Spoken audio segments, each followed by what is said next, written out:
All right. It's happening, guys. The other half of Civil War press conference is starting. This time, I would very much like to welcome Team Cap. First on out of the gate, it's Paul Rudd himself.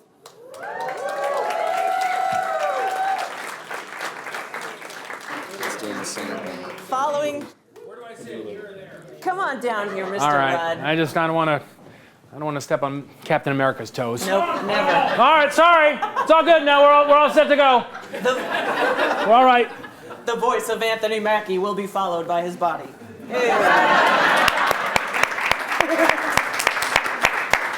We love you, Detroit. Anthony, it's not Detroit. Oh, bet. Yeah, so awkward. Hi, Los Angeles. It's Sebastian Stan. Get on out here. I did not have You didn't have anything prepared? a city for us. It's Cap himself, Chris Evans. Oh, all right. This is fun. Couches. I thought it was going to be like a table.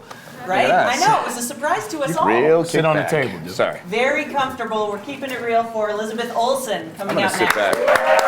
Everyone else is sitting forward. I'm going to sit back. I think it's a better idea. Yeah, let's just set the tone, And then I'm Real cool entrance. stalling perhaps to allow more microphones to be attached to Jeremy Renner. Yeah, we don't have to clap. We don't have to clap. No. We don't have to clap. Our director we have not yet heard from, Joe Russo. Deep. Thank you. Oh. Shut up. It's a crowded couch up there. How's it going, Joe? And then welcoming back Kevin Feige.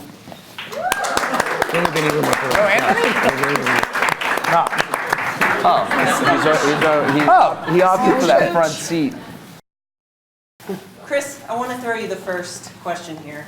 Because even though in the Marvel Universe and in previous movies, everyone in the film is so well represented and it's so balanced, do you feel an even bigger responsibility when you're a part of a movie whose first two words of the title is Captain America? There's pressure, but I don't think it's anywhere near the pressure that, to be honest, the people like the Russos or Marvel feel, because it honestly is. The movies live and die based on the directors and the producers and we've all seen phenomenal actors and great scripts that still didn't come to fruition in a good way, and it really goes to show that a good movie lives and dies based on the directors. You could have all the other pieces in place, but unless you have quality storytellers, you may fall on your face. And so, there's pressure, but not as much as you guys, so good luck. They did it. They did their job real well. Joe, speaking to you as a director, but part of a team, that's a pretty rare thing to see, especially in a major motion picture, like two directors taking on several movies. Do you feel that you have particular strengths and Anthony has different particular strengths? That's a tough question. You're really Just putting me call on the it out. spot, What does aren't he you? suck at? Just kidding. Let's make it positive. Let's make it No, we've been positive. doing this for a long time together. We grew up watching movies together. We have a very similar aesthetic, and we were working in TV for a long time together. I don't think that there is no true division of labor for us. It's just a pure collaboration, and really, we always say that the only thing that is tricky for us is who has enough energy to get out of the chair to go speak to the actors after the take. But other than that, everything is shared equally. How difficult and challenging was it, and your considerations in the meld of the action of bringing it to life? I don't want to repeat what my brother said on the prior panel, but action is very important to us. These movies are about action. The characters express themselves through action. Action has to have storytelling to it for us, or it's vacuous and superficial. And you'll get tired of an action sequence if it's not either defining the character or moving the story forward in some way. It takes an incredible amount of effort and God we have such an incredible team of collaborators, including Kevin and Marcus McFeely and Nate Moore, who works at Marvel as well, who can work with us and keep us honest in terms of the storytelling, and this cast, who are also the caretakers of the characters in a way that we never could be. It's by far and away the hardest thing to do on a film. The easiest thing to do on a film is when you have a Soderbergh level of cast like this to put down the dramatic scenes on camera, especially with actors of this caliber who have been playing these parts for this long. Those are some of the easiest things we do. Some of the hardest things we do is executing the action. And I think the toughest sequence by far in this film, which we literally probably just finished a week or two ago, was the airport sequence. It's filled with a lot of moving parts, a lot of different characters. You want to move each character forward. You want to make sure that you're not leaving anybody behind. I think we went well into the post process, still reshaping and rethinking and reconfiguring that sequence to make sure that it had its maximum storytelling thrust to it. Who would you fight against? Who would I fight in Team Iron Man? Who would I fight? Yep. Well, I'd probably want to aim low. You don't want to fight Vision because he's gonna destroy you. I don't know. I think in order to survive, I'd probably take Black Widow just because at least she's human. But from a character standpoint, probably Iron Man because our characters obviously have the most friction. Hi, Angela Dawson, Front Row Features. My question actually is for all the actors. I wanted to ask you about doing that airport sequence and how that was for you, how many days it was, what was the most challenging part of that, and were you satisfied when you saw the finished product? Yeah, it was great. I mean, it was hot. It's Atlanta in August, so I think everyone was toasty. And there's only a couple scenes where, a couple shots where, you might have that one 50-50 where everyone's running together, but for the most part it's picks and pops and you're just getting pieces, so it's a lot of waiting around, but you really have a confidence that this is going to be something special. You can see in Anthony and Joe's face and Kevin, these guys get so excited when these moments work. It's a meticulous process because it's such a grand scheme, so on the day it's not as cool and romantic as you think it would be, but there's an energy on set and an excitement that keeps you invested, knowing that it's going to be something epic. Mark Hughes with Forbes. Paul, when you say, "I believe this belongs to you, Captain America," was that improvised, and how many other different lines? I mean, did you try out several different ways of saying that? Because that just seems so you and was such an amazing moment. And Jeremy, Kill the Messenger is amazing. I love the film. I just wanted to say that. Oh, thank you. And that's exactly how you sounded delivering that line. You did a better job than I did, I think. Yeah. I don't know. I think that was always in the script. I think this belongs to you. We sometimes would play around with lines and stuff while we're shooting it, and these guys would suggest things, and then sometimes we'd come up with things after the fact. One of the great things about having a mask is that if you think of a great joke afterward, you don't have to match it to anything, so you can add stuff even in ADR. But I think that was one that was always in there. He's being modest. Paul is like one of the great improvisers that you could hope to work with, and it is true when you have the mask, and I think that was a great benefit to us in the post process. Again, in terms of modulating the tone in that section of the movie, but we had like endless amounts of jokes that Anthony and our editor Jeff Ford and Kevin would sit in the edit room and laugh about for hours and try to figure out. It was not an easy task. Which one was funnier than the other, and he just gave us a wealth of material. Fanboy of the group, because you were really excited. I mean, how excited were you to be able to meet everybody? How I felt as far as being the fanboy of the group, that was not really, there was very little acting required in that scene from me. They've all worked together and done this before. I've just seen the movies. I mean, I've seen all the Marvel movies, so to be there on the day, I kind of couldn't stop geeking out about it. And I thought, oh my God, there's the shield. And I thought, there's that arm. You weren't looking. And I was just like, wow, there. I wasn't even there. God dang, man.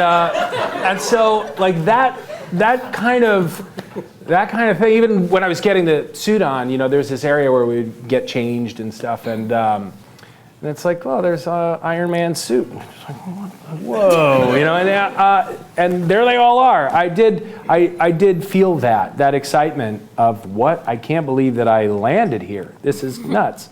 So it was really cool. My question is for Kevin and Joe.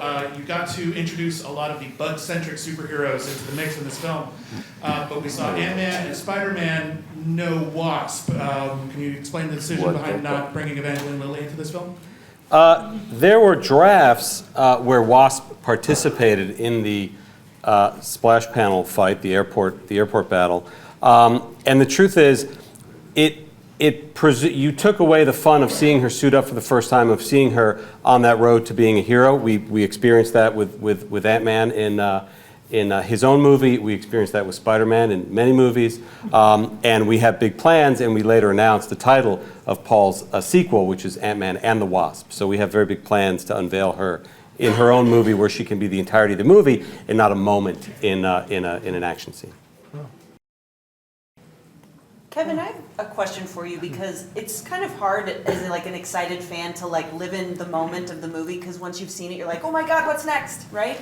And I was wondering, as the Marvel Universe expands, like with some of the Netflix shows being considerably darker, having a different tone, do you feel that ripple effects are going to be felt from shows like that in the further cinematic universe? They might be, but I think what I love is you're now seeing in the film medium, in the television medium, the reflection of what the comics have always been. There's always been that great, diversity of tone within the comics, and I love that we're seeing more and more of that on various screens. So is that a yes? That's a sure. It's been an interesting evolution. Your character, he was supposedly like protecting the true, like the old American values, and in this case, he's just rejecting the government control and maybe the United Nations. So I would like you to talk about that. That's very interesting in this movie. The way he's acting, right? Well, with regards to whether that was always a concern, whether the name America, whether or not that would kind of polarize certain audiences. But the truth is, the name America, I mean, what he stands for is something that's ubiquitous across the world. What he believes in, honor and morality and values, that's something you can find anywhere. But in terms of who he's been throughout the arc of his character, he's always kind of fought for the greater good. He's always kind of put the needs of the masses before his own desire, and that's exactly what's different in this film. Instead of kind of whoops, let's put that in my lap for a second. Instead of kind of dedicating himself towards what others need, in this film he kind of prioritizes what he wants, which is a departure from what he's normally allegiant to. So I think it's again, it colors the character in a really nice way.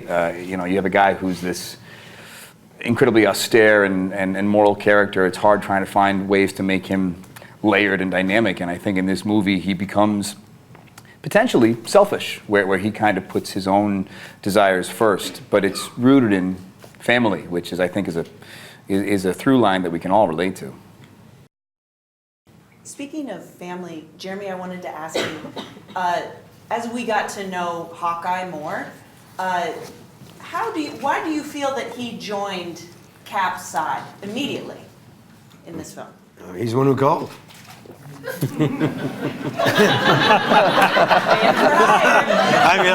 didn't write it. Talk to these guys. They wrote it. No, I think probably retirement's quite boring. And then go help a friend. It's not, and the moral compass is not far cry from Cap's sort of thinking as well. Anyway, at least that's how I see Hawkeye to be. We're sort of principled, and he owes a debt to Scarlet Witch, so and her brothers. So when she's under duress, it's a call to arms for him. Yep. Hello, Jim McCory with GeekDad.com. Kind of an actor question. Actors always fill in the gaps in the backstory in their head of stuff that informs the character that isn't in the script and that we never see. What is, all y'all can answer this, What is something that you know about your character that we don't know? I think that's like a all never tell kind of moment, right? It's on you, man. Yeah, that's kind of how I feel. I don't know. That's a good question. Yeah, I mean, I kind of am on board with you that I think to some degree, I mean, this is almost like the way it is as being an actor in general. Some things, you know, certain things you want to share and certain things you don't. I think to some degree, it's almost nice having certain parts of the character that are intimate. And ultimately, at the end of the day, these guys do a good job of fleshing out the tones that they want you to see better than we ever could. That's one of the things when I was just doing the interview with you guys, you two and Kevin and the Russos, and they were just talking about how they form these stories and form these arcs. And you really think these things, I'm kind of deviating from the question, but it just feels worthy to bring up because it blew my mind. I've been doing these for a long time now, and we were having an interview, and they were talking about how they were going to a meeting, and sometimes you think with these movies, these giant Marvel movies, any big movie where you think there's 1,000 cooks in the kitchen, you assume there's some sort of formula, some algorithm that kicks in and there's 30 people in suits being like, this is what it needs to be. But the truth is, it really is Joe and Anthony and Kevin and Nate in a room mapping out stories for so many characters, so many arcs, and they're making them real. They're making them actual fleshed out arcs and conflicts that are worthy of a film. All the explosions in the world aren't going to make you care, and it's nuts to think that it really comes from a few people's brains. And again, this is not exactly the answer to the question, but I think it was worth bringing up because it blew my mind. Because I've been doing this for a while, and it was nuts to kind of realize it really does start from just a few people. What was your process like in this film as opposed to Winter Soldier when he's not himself, he's not who Cap knew? Well, just to piggyback on what Chris said, you know, I think I'm always fascinated about the same thing. It's just, you know, for example, our writers, Christopher and Steven, I mean, it's just phenomenal to me the way that they were able to write a script that gave every character a moment, an arc, and particularly I think they were the ones that kind of figured the temperature of Bucky Barnes. You know, how much of the guy is back from the first movie, how much of the Winter Soldier's there, and for me, it was just sort of taking it off the page and following them, you know. But a lot of that, I think, is determined in the writing and then also in the decisions that these guys make, you know. And the fun part for me is I never know, you know, where they're going to take it. So. Trevor Norkey, moviepilot.com. I have a question for Elizabeth. Mm-hmm. So in Age of Ultron, you were all like scared of your powers, and then in Civil War, you started to gain some confidence, but you still could not really control, and you're still terrified of your powers. Do you think Scarlet Witch will ever be able to have any confidence with her, like real confidence with her powers, or do you think this is the peak of her confidence level? I mean, I think what ended up happening was that she was starting to feel confident, but it wasn't about her powers, it was more about the conflict she had with making a big mistake. But I think what's interesting is every superhero has a weakness, and I've always thought of hers as she's the person who gets in her way, that she's kind of limitless. And so that's, to me, an interesting character trait. I don't know what we're going to do next, but I think of her as being like an incredibly strong, powerful person, and it's also fun because I feel like she could flip either way because of her mind. I think there are a lot of things that could possibly be played with, but I'm not in control of that. But I think this film was a lot about just conflict in general, of what's right, how to use your abilities, or whether you should or not. I think that was a consistent theme throughout the whole film. So I think it was just consistent with that as opposed to her being not confident. She is on a growth arc, and it is part of her development. It's very tricky with very powerful characters because unless they have an internal struggle or a flaw that limits them, then they do become limitless, and then the storytelling becomes muddled and not very interesting. Yeah. You know, if she could have stopped that fight at the airport in 5 seconds if she were at the peak of her powers. So it really has to do with her character specifically going on a journey to understand what the limits of her powers are. She makes a mistake very early in the movie that sets her back, and you know, we'll get to see where she goes in Infinity War. It seems like you have a pleasant problem. It's like, I think after this film, everybody had such a high point. Everybody can carry their own solo film. People are going to be clamoring for Captain America 4 and maybe a War Machine movie, and that'd be a good idea. And how do you deal with that pleasant problem?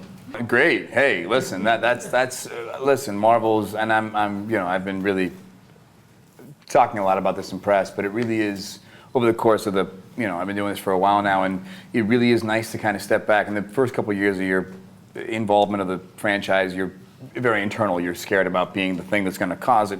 You're going to be awful, and you're very terrified in a very egoic manner. But as you kind of continue on the journey, you kind of realize how amazing it is what they're doing and what they're accomplishing, and how fortunate you are to be a part of it. This unbelievable interwebbing of stories, and you kind of are just so fortunate to be a part of it. And I say, keep going. Let's keep going. Let's let the wave get bigger and bigger, because it's not stopping.